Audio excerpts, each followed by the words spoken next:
26 में तो दुनिया खत्म होने वाली थी, लेकिन अपन बच गए, इसलिए अपन वापस आ चुके हैं। तो एक कड़कड़ाती ठंड में भी गर्म हवा सी आ गई है, तू आए ना आए तेरी दुआ आ गई है। आज मेरे अजीज दोस्त मेरे साथ मौजूद है, श्री आयुष झा जी। उससे पहले मैं कहना चाहूंगा कि जो मुझसे मिलने मेरे घर नहीं आए, मैं उनसे मिलने उनके पास चला जाऊंगा। इसी के साथ आयुष झा जी क्या कहना चाहेंगे?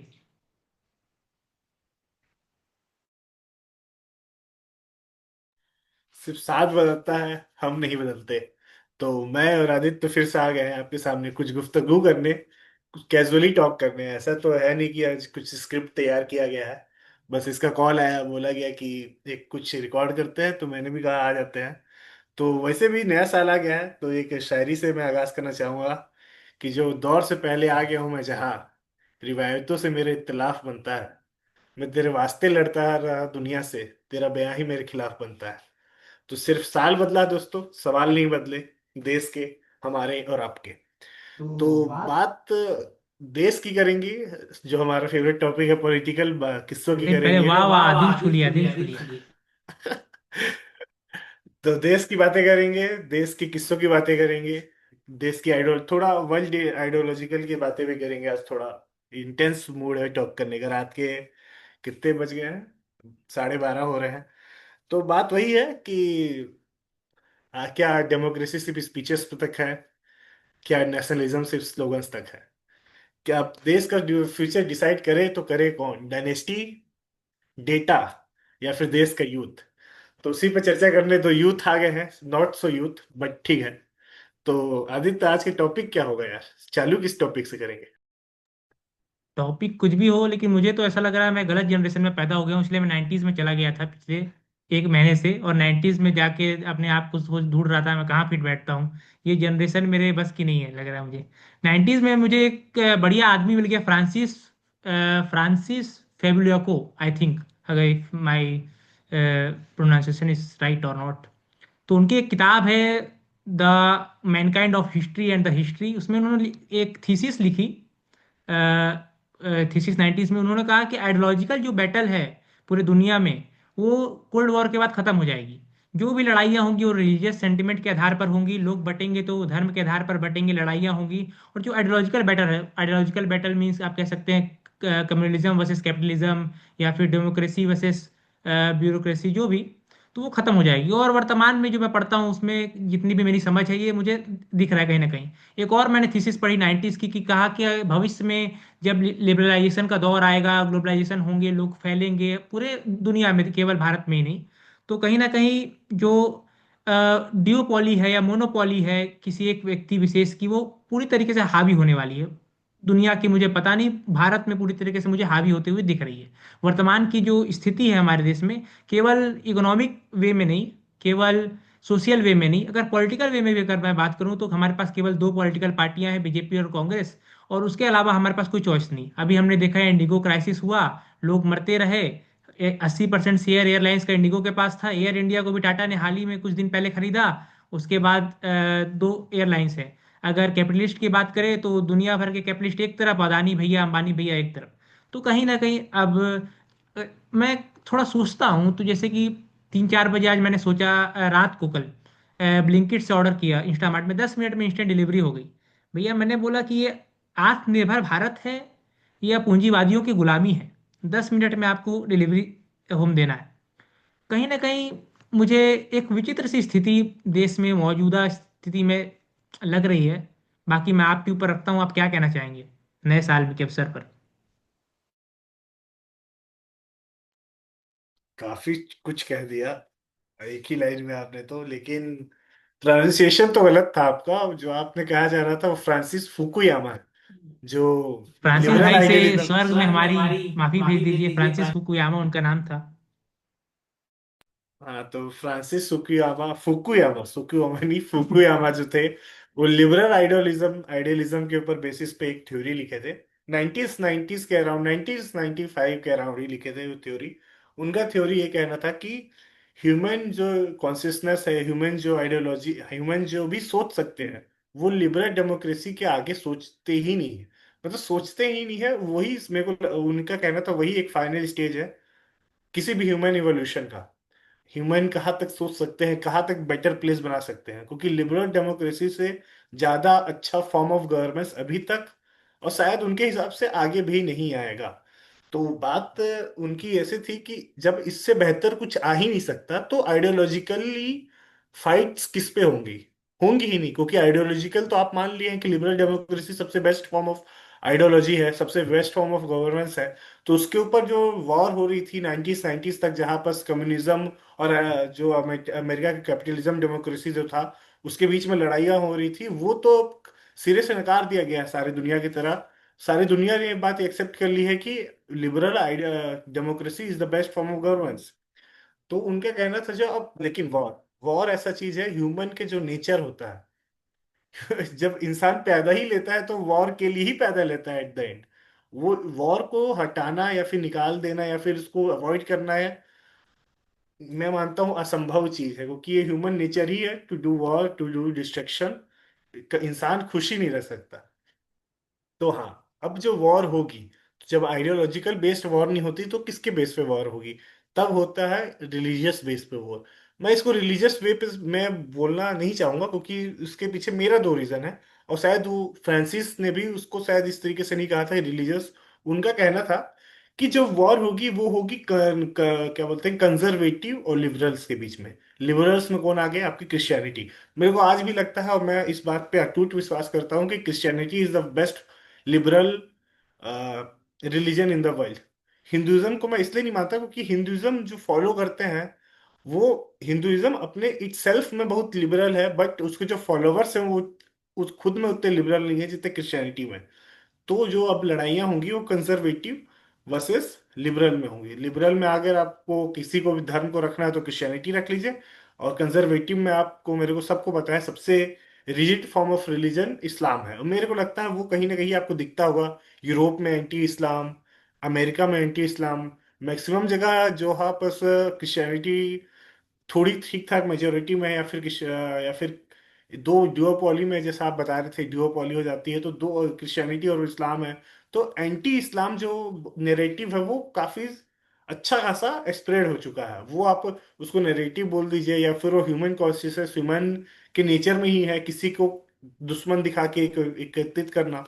तो उसके खिलाफ एंटी, जैसे कि इंडिया में भी देखिए आप, एंटी इस्लाम पूरे वर्ल्ड में ही एक फिनोमेना बन के रह गया है, क्योंकि वॉर, वॉर इंसान के नेचर में ही है, क्योंकि वो सॉल्यूशन खोजने के पीछे नहीं जाता। इंसान सोचता है कि ब्लेम किसी एक कम्युनिटी पे दे दूं और वॉर कर दूं या फिर कुछ भी जैसा भी कहा जाए तो बस। हाँ, तो फ्रांसिस का यही कहना था कि जो अब आगे वाली आने वाली वॉर्स होंगी, आने वाली डिस्ट्रक्शन होंगे, वो इसी बेस पे होंगे कि आइडियोलॉजिकल बेस पे तो आपने मान लिया कि लिबरल डेमोक्रेसी सबसे अच्छा बेस्ट फॉर्म ऑफ गवर्नेंस है, लेकिन हाँ, अब जो वॉर होगी वो इसमें कंजर्वेटिव और लिबरल के बीच में होगी। हाँ, मैं आपकी बातों से पूरी तरीके से इत्तेफाक रखता हूँ, और मुझे ऐसा लगता है कि 90% जो लोग इस पृथ्वी पर हैं, they are not aware of their own religion. उनके पास अपने रिलीजन का ज्ञान नहीं है। जिस आधार पर वो लड़ाई लड़ रहे हैं उनको पता नहीं है। और जिस तरीके से एक एरा चला गया है रिलीजन के नाम पे लोगों को भड़काने का, या फिर रिलीजन के नाम पे एक एटमॉस्फेयर क्रिएट करने का ऑल ओवर द वर्ल्ड। और religion, I I think the religion is the most harmful political weapon which is going to be used in upcoming wars. Religion से खतरनाक हथियार आप हो नहीं सकता। रिलीजन के आधार पर आप किसी को भी बांट सकते हैं, धर्म के आधार पर आप इंसान इंसान में भेद कर सकते हैं, परंतु जो मेन आइडियोलॉजिकल बेस है रिलीजन का वो कहीं ना कहीं लैग करता हुआ नजर आ रहा है पूरे देश से और दुनिया में। क्या विचार रखते हैं आप उसके ऊपर?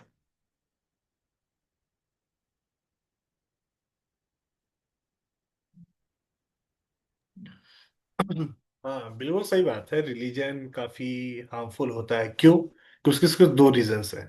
रिलीजन पे आप लोगों को एकत्रित कर सकते हैं। एकत्रित कैसे कर सकते हैं? जब आप व्यक्तिगत तौर पे पर्सनली, किसी इंसान के पास कुछ होता नहीं है जिसपे वो प्राउड फील कर सके, जब वो खुद कुछ नहीं किया रहता है जिंदगी में, तो वो एक, वो खोजता है कि मैं किस ग्रुप का पार्ट हूँ, मैं किस ग्रुप का पार्ट हूँ। जैसे कि क्लास वाले क्लास खोजेंगे कि मैं इस क्लास का पार्ट हूँ, किसी भी तरीके से आप देख लीजिए वो डिफरेंट डिफरेंट फॉर्म्स में होते हैं। तो जो एकदम मीडियोकर आदमी होता है, एकदम मीडियोकर, जो जीवन अपना नॉर्मली बिता रहा है, जीवन में उसने ना ज्यादा अच्छे से पढ़ाई की, ना ज्यादा अच्छे से लोगों के आइडियोलॉजिकल समझा कि दुनिया कैसे वर्क करती है, उसके मतलब अंदर से वो खोखला है बस, लेकिन वो अपना जीवन किसी प्रकार से व्यतीत कर रहा है। तो वो एक ग्रुप खोजता है जहां मैं अपने आप को एसोसिएट करके वो एक सुपीरियरिटी दिखा सके। तो सबसे आसान ग्रुप है रिलीजन, क्योंकि रिलीजन काफी ज्यादा वेलकमिंग होता है। ऐसा नहीं होता कि आप एक सर्टेन पोजीशन में आएंगे तभी आपको रिलीजन पे वेलकम मिलेगा।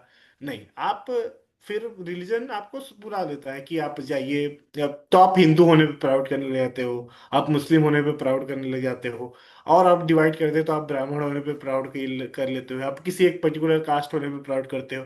क्यों? क्योंकि जब वो खुद मीडियोकर है तो वो कुछ एक वो खोजता है जिसपे वो अपने आप को एसोसिएट करके अपने आप को बड़ा दिखा सके। वो ह्यूमन नेचर में ही है। हाँ, तो बात वही हो रही थी कि रिलीजन को यूज किया जाता है। नॉर्मल सी बात है। अगर आपके जो मीडियोकर आदमी को अगर हमको किसी एक ग्रुप में एसोसिएट करा के अगर हम उससे अपना काम निकलवा सके, तो ये तो सबसे बेस्ट काम है ही, और सबसे चलने वाला काम भी यही है। आप किसी भी धर्म को उठा के देख लीजिए, जहां पर लोग ज्यादा मीडियोकर होंगे, वो धर्म के प्रति ज्यादा अपना सद्भाव, उनके पे सद्भावना कुछ नहीं है। उनको धर्म से कुछ लेना देना नहीं है, उसके धर्म के बारे में कोई जानकारी नहीं है। वो धर्म मानने में लगे हुए हैं। वो धर्म निभाना कोई नहीं चाहता, सब धर्म मानना चाहते हैं। उनको मैं बोलूं कि धर्म करिए, ये पुण्य कीजिए, ये लिखा है, ये करिए, वो उनको उससे मतलब नहीं है। वो बस अपने आप को एसोसिएट करना चाहते हैं। हाँ, मैं इस group, particularly group of people के साथ हूँ। और मैं एक उसके पीछे तीन रीजन है। ऐसा मैं सिर्फ नहीं बोलना चाहता हूँ कि सिक्योरिटी दे। उसके पीछे मेरे को लगता है तीन रीजन है काफी, अगर मैं लिबरल होकर बात करूँ। एक तो उसको सेंस ऑफ सिक्योरिटी मिलता है, क्योंकि इंसान देखिए, इंसान कहीं ना कहीं तो सोशल बीन है ही। सब हम लोग, मेरे को नहीं लगता कि किसी एनिमल में उतना होगा, लेकिन इंसान किसी ना किसी के साथ रहना चाहता है, किसी ना किसी के साथ बात करना चाहता है। इंसान को आप जंगल में खोज छोड़ दीजिए, वो इंसान खोजेगा। इंसान को बनाया ही गया है सोशली, ताकि वो सोशली जाके लोगों से बात करे, लोगों से एक्सचेंज ऑफ आइडियाज करे। तो जो इंसान होता है वो कभी भी अकेले रहना, सॉलिट्यूड में रहना, ये सब किताबी बातें हैं। इंसान को रहना तो समाज पे ही है। तो वो समाज की जब उसको व्यक्तिगत तौर पे वो कुछ किया नहीं रहता, तो उसको किसी न किसी फॉर्म ऑफ ग्रुप में रहना पड़ेगा। तो वो अपना पहले सेंस ऑफ सिक्योरिटी देखता है, सेंस ऑफ बिलोंगिंग देखता है कि मैं कहाँ बिलोंग कर रहा हूँ, मेरे लोग टाइप कहाँ है, मेरे मैं जिस तरीके का हूँ मेरे को जिस तरीके के लोग कहाँ मिलेंगे। तो एक तो पहला वो sense of security, sense of belonging खोजता है। जो तीसरा ये होता है, जिसको लगता है कि मैं अपने माँ बाप, मेरे दादा दादी तो इस धर्म से आते हैं, तो इस धर्म में कुछ ना कुछ तो अच्छाई होंगी। वो बिना कोई भी अपना क्रिटिकली थिंकिंग लगा के उस धर्म को फॉलो करने लग जाता है। मान लीजिए एक इस सिनेरियो देता हूँ कि अगर आपका कोई इंसान पैदा लेता है XYZ घर में, उसको कभी मौका देते हैं क्या उसके पेरेंट्स की तीन चार धर्म है दुनिया में, चूज कर लो? नहीं देते हैं। तो उसके ऊपर थोपा जाता है। मैं पता नहीं कहीं एक बहुत सही ज्ञान पढ़ रहा था कहीं पर, तो रील ही में आया था मेरे, कहीं रील वगैरह में देखा था कि जो एक जो होता है ना, क्या बोलते हैं उसको, अल्कोहलिक बाप होगा, वो अपने बेटे को कभी नहीं चाहेगा कि अल्कोहलिक बेटा बन जाए। लेकिन एक जो हार्ड कोर रिलीजियस और अंधविश्वासी कह सकते हैं माँ होगी, वो हमेशा चाहेगी कि मेरा बेटा भी अंधविश्वासी हो जाए। वो भगवान को उसी तरीके से माने कि मैं जिस तरीके से मानती हूँ। तो काफी अच्छा ऑब्जर्वेशन है ये, कि आपको कैसे समाज के तरीके से दिखाया जाता है। मैं मैं उम्मीद उम्मीद करता हूँ कर कि हर एक व्यक्ति आपके बातों से कनेक्ट कर पाएगा। जी, बहुत सही बात आपने कही कि जो लॉजिकल और साइंटिफिक पार्ट है रिलीजन का, वो कहीं ना कहीं आदमी लैक कर रहा है, उसको देख नहीं रहा है और अंधविश्वास के प्रति आगे बढ़ रहा है। जो आपने ये बात कही, और यहाँ जो कि दौर है, अगर बहुत लोगों को इस बात से आपत्ति भी होगी कि हमारे देश में राइट टू फेथ है, कि everybody has the right to believe in his own religion, but कहीं ना कहीं राइट टू फेथ है। बट ये बात जब राइट टू फेथ बढ़कर अंधभक्ति पे आ जाती है, अंधविश्वास पे आ जाती है, जिससे देश का बहुत ही नुकसान हो सकता है, देश के युवाओं को गलत दिशा में भेजा जा सकता है, तो कहीं ना कहीं इस पर बात होनी चाहिए। मैं इस तरीके को मानता हूँ पूरी तरीके से। जहां तक कि हम प्रेजेंट सिचुएशन की बात कर रहे हैं कि हमारा देश अलग अलग दौर में अलग अलग फेसेस से गुजरा हुआ है। एक जमाने में एक हमारे यहाँ साइंटिफिक इंस्टीट्यूशंस बनाने पर बात हो रही थी, रिलीजियस के आधार पर दंगे कम हुआ करते थे। कहीं ना कहीं एक ऑर्थोडॉक्स छवि बनाने की जो वर्तमान सरकार की कोशिश है, कहीं ना कहीं ये विवाद का अपने आप में विषय है। जहां तक मैं अपने देश के लिए बात करना चाहूंगा, मैं चाहता हूं कि जो हमारा इम्पैक्ट है, जो वर्तमान में जिससे हम जिस फेज से गुजर रहे हैं, उसका जो लोगों के लिवलीहुड पे, डे टू डे लाइफ पे, क्वालिटी ऑफ लाइफ पे, पर्सनल इंप्रूवमेंट पे, अप्रोच टू लाइफ पे जो असर पड़ रहा है, कहीं ना कहीं वो एक नेगेटिव इम्पैक्ट की ओर ना जाए। कहीं ना कहीं लोगों को अपने आप से, अपने रिलीजन से तत्पर कराना, उनको अपने बारे में सिखाना कहीं ना कहीं बहुत आवश्यकतापूर्ण है, मुझे लगता है। यहाँ तक भी बात कर रहे हैं, क्या कहना चाहेंगे उस। नहीं, सही बात है। मेरे को भी ऐसा लगता है कि काफी रिलीजियस रिलीजियस हो गया है, क्योंकि और किस पे बात किया जाए। मैं आपको वही, हम लोग ने शुरुआत ही की फ्रांसिस फुकुयामा के बारे में कह के कि इंसान लड़ने के लिए ही पैदा हुआ है। अब हाँ, वो कितना वायलेंट हो सकता है, आप मुंह से लड़ सकते हैं, आप डिबेट कर सकते हैं, आप हाथ से लड़ सकते हैं, फिर आप किसी और के हाथ थ्रू लड़ाई और करवा एक और सकते हैं। बहुत बढ़िया बात आपने कही बीच में कि आप उनको चॉइस नहीं मिलती, जो बच्चा पैदा होता है कि वो किस रिलीजन को फॉलो करेगा। तो कहीं ना कहीं ये बात ये सिद्ध होती है कि आप वो नहीं है जो आप जिस घर में पैदा हुए हैं। आप वो हैं जो जो आसपास के आपके लोग जैसे हैं, आपका एनवायरनमेंट कैसा है। आप जो बच्चा एक बिजनेस कम्युनिटी में पैदा होता है, कहीं ना कहीं बचपन से उसके पास बिजनेस करने के गुण आ जाते हैं। जो व्यक्ति कहीं ना कहीं क्षत्रिय समाज में या वॉरियर समाज में आपस में पला बड़ा होता है, तो कहीं ना कहीं लड़ने की स्किल्स उसके अंदर आ जाती है, जैसे कि हम पुराणों में भी पढ़ते हैं, वर्तमान स्थिति में भी देखते हैं। तो कहीं ना कहीं आप वो हैं जो आपको जैसा इन्वायरमेंट मिला है। अपवाद हर जगह है, अपवाद हर जगह है, इसीलिए B R अम्बेडकर जैसा एक महान व्यक्तित्व भी एक दलित समाज में पैदा हुआ और जिसने इतिहास को बदल कर रख दिया। लेकिन कहीं ना कहीं जो इन्वायरमेंट है आपका, वो बहुत बड़ा मैटर करता है कि आप भविष्य में किस तरीके से आपकी आइडियोलॉजी होगी, किस फेज से आप गुजरेंगे और क्या अपॉर्चुनिटी आपको मिलेगी। एक व्यक्ति है जो बहुत ही ज़्यादा स्किलफुल है, बट उसके पास ऐसा इन्वायरमेंट नहीं है, वो कैपेबिलिटी नहीं है, तो कहीं ना कहीं उसकी जो मेंटल हेल्थ है और मेंटल सोचने की जो क्षमता है वो श्रिंक होकर रह जाती है। तो कहीं ना कहीं ये अपने आप में बहुत बड़ा हमारे देश के लिए घातक हो सकता है, जिस तरीके की स्थिति और जिस तरीके की इनकम इनिक्वालिटी मैं अपने देश में देख रहा हूँ अर्थव्यवस्था के आधार पर। कहीं ना कहीं 99% से ज्यादा संपत्ति 1% से ज्यादा लोगों के पास है, तो बहुत ही चिंताजनक दृश्य मैं अभी मानता हूँ। कई कई लोग मेरी बातों से हो सकता है इत्तेफाक ना रखें कि कहें कि ये हमारे देश का जो GDP है, पर कोई भी देश इतिहास गवाह है जिसकी GDP बढ़ने से कभी किसी देश का विकास नहीं होता। अगर हम देश का अगर विकास कभी होता है तो वो पर कैपिटा इनकम बढ़ने से होता है, पर कैपिटा इनकम बढ़ने से होता है। और पर्टिकुलर जो लोग हैं, एक एक लोग हैं जिनकी जीवन शैली जीने का तरीका है, वो जब तक आप नहीं बदल पाएंगे, लोगों के जीवन को आप कंफर्ट नहीं कर पाएंगे, मोस्ट ऑफ द पीपल को, तो आप इस देश का विकास नहीं कर सकते। तो कहीं ना कहीं मुझे रिलीजियस सेंटिमेंट और जो वर्तमान स्थिति है देश के लिए बहुत घातक नजर आ रही है भविष्य के लिए।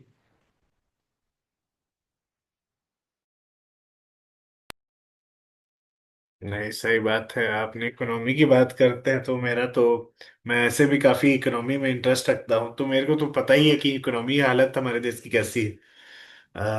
जस्ट फॉर द कॉन्ट्रास्ट मैं आपको बता देता हूँ, चाइना जिस जिस लेवल पे पहुंच चुका है आज के डेट में, उस लेवल पे भी वो जितना ग्रोथ कर रहा है, इंडिया ना उस लेवल पे पहुंचा है, ना उसके हिसाब से ग्रोथ कर रहा है। मैं थोड़ा ज्यादा टेक्निकल हो गया। जैसे अगर 20 साल बाद इंडिया की जीडीपी एक्स रहा, तो और आज, मतलब आज मान लो इंडिया का जीडीपी एक्स है और चाइना का जीडीपी 20x है, जस्ट फॉर एग्जांपल। तो 10 साल बाद इंडिया जिस हिसाब से ग्रोथ करके अगर जीडीपी को 10x कर लिया, तब तक चाइना की जीडीपी हो जाएगी 150x। तो जो पेस है वो भी हमारा स्लो है, और जो जीडीपी है और जो है वो तो पीछे है ही अपन। तो पीछे है भी, और जो पेस जिससे हम लोग ग्रोथ कर रहे हैं वो भी बहुत कम है एज कम्पेयर टू चाइना। और तो कंपैरेटिव प्रॉब्लम। एनालिसिस की जब भी बात होती है तो मेरे देश के लोग हमेशा अपने आप को अपने वीकर देश से कंपेयर करते हैं। हमने हमेशा से सुना है, हम जब से पढ़ते आए हैं कि पाकिस्तान हमारे सामने कुछ नहीं है, भूटान हमारे साथ कुछ नहीं है, चाइना हमारे साथ आज़ाद हुआ, जापान हमारे साथ आज़ाद हुआ। जापान में 1945 में हमारे आज़ाद होने से पहले एटम बॉम्ब गिरा, उसके बाद उसने ग्रोथ किया। हम कभी भी विकसित देशों से अपने आप को तुलना नहीं करते, हम कहीं ना कहीं पिछड़ते आ जा रहे हैं। हमारे देश के जो जो नेतृत्व है, हमारे देश के जो नेता है, वो कहते हैं, मुझे याद है कि मनमोहन सिंह जी की सरकार थी, नरेंद्र मोदी गुजरात के मुख्यमंत्री हुआ करते थे, वो कहते थे कि जैसे जैसे मनमोहन सिंह जी की उम्र बढ़ रही है वैसे वैसे रुपया बढ़ रहा है। आज रुपये की स्थिति है कि 90 रुपये। जब हम रुपए की बात करते हैं, the growth of rupees as compare to the growth of dollar when we compare, तो कहीं ना कहीं कहा जाता है कि नहीं, अब तो हम डॉलर में ट्रेड ही नहीं कर रहे, हम तो रुपीस में लोगों से ट्रेड करने का स्टार्ट कर दिया है। मतलब जिस तरीके की वर्तमान स्थिति है, देश की जो स्थिति है, कहीं ना कहीं हम पिछड़ते हुए नजर आ रहे हैं पूरी तरीके से। और इसका एक मुख्य कारण है इनकम इनक्वालिटी, क्योंकि जो हमारे देश के अमर्त्य सेन बहुत बड़े एक अर्थशास्त्री रहे, उन्होंने भी कहा कि भारत बहुत ही विरोधाभास का देश है।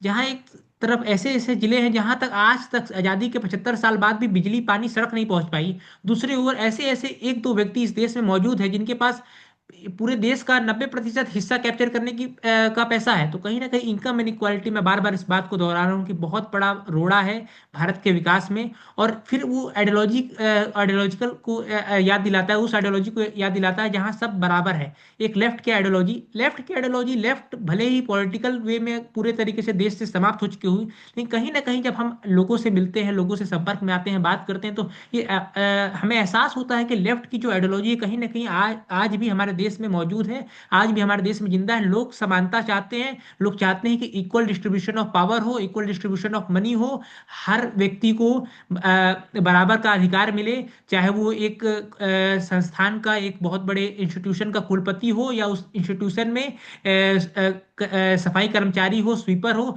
दोनों का अधिकार समान होना चाहिए। क्योंकि अगर यदि इस देश में जो पिछड़े वर्ग के लोग हैं, जो शोषित लोग हैं, जो दलित लोग हैं, वो अपना काम करना छोड़ देंगे तो ये देश चल नहीं पाएगा। इस देश में ये जो इमारत बनकर खड़ी होती है वो बिल्डर के आधार पर खड़ी नहीं होती। इस देश में लाखों करोड़ों मजदूरों का जब खून पसीना एक होता है तब वो इमारत बनकर खड़ी होती है। परंतु उसी मजदूर के साथ इस तरीके का दुर्व्यवहार इस देश में होता है, और एक तरफ दूसरे लोग जिनका कोई कंट्रीब्यूशन नहीं, उनको हम वाहवाही करते हैं।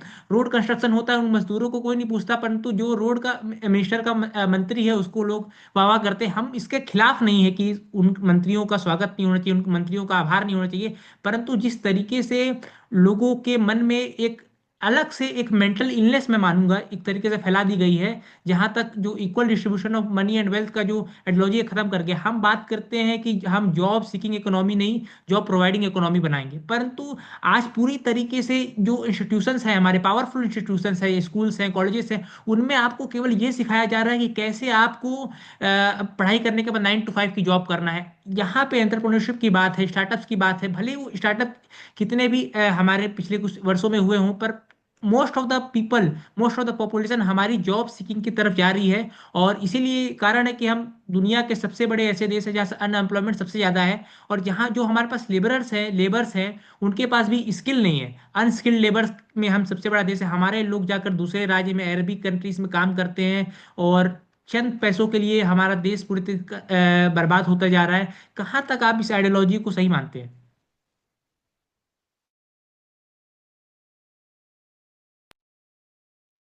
कुछ बातों से आपके मैं इत्तेफाक नहीं रखता हूँ, मेरे को ऐसा बोलना जरूर पड़ेगा।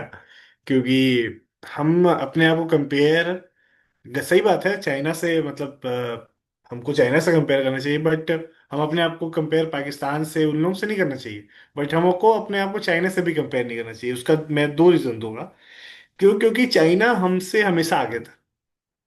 चाइना हमेशा ही, मेरे को लगता है, थ्रू आउट द हिस्ट्री, जब तक ह्यूमन काइंड ऑफ हिस्ट्री में समझता हूँ, जानता हूँ, चाइना सेकंड थर्ड पे ही रहा है पूरे वर्ल्ड में।